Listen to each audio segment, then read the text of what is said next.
Hi, my name is Dylan Hong, and this is my review of the Ajazz AK33 RGB mechanical gaming keyboard. I got mine in black switches, but it also comes in a blue switch variant. The first thing you'll notice with this keyboard is this really good looking design. The RGBs have a bunch of different customizable modes, but let's get back to that later.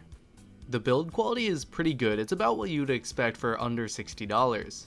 The back has this glossy black finish which looks decent, and the kickstands are actually really nice quality. They're rubberized grips around all four corners and they work really well. The front plate is aluminum which does a good job of reflecting the LEDs, and the floating key style looks awesome.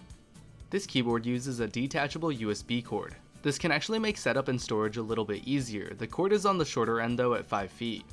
The Zorro black switches are nice and responsive and are great to game with. Black switch keyboards aren't as clicky as blue switches, it's really up to preference. Playing CSGO with this keyboard was awesome and has all the standard gaming keyboard specs such as full anti-ghosting and N-key rollover. And if you were wondering what this keyboard sounded like, here's a quick typing test.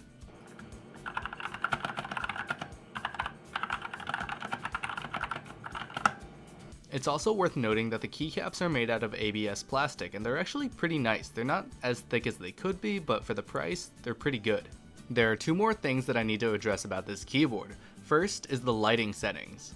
There are 18 default light settings built in, as well as 6 different themes. On many of them you can control the different colors and the speeds at which they operate, and you can also control the brightness of the keyboard. Here I'm going to show you all of the different lighting styles. The last thing that you need to know about this keyboard is its unique 82 keys layout. This keyboard's extremely compact design is the result of this layout that you really don't see much. Things can generally be out of place. If you look at the arrow keys in the bottom right, they're not at all where they normally are. In fact, the entire rightmost column is entirely composed of keys that aren't normally there. Additionally, things like the right shift key are resized to make room for other keys. This different key layout definitely takes some time to get used to, but I think it's worth it. The desk that I use my computer at the most doesn't really have too much room for both my mouse and keyboard, and using this keyboard is a great way for me to free up space for my mouse. I don't think you should be too afraid of this keyboard's layout, as it really doesn't take that much time to get used to. This keyboard really makes a great finishing touch aesthetically for any almost finished setup.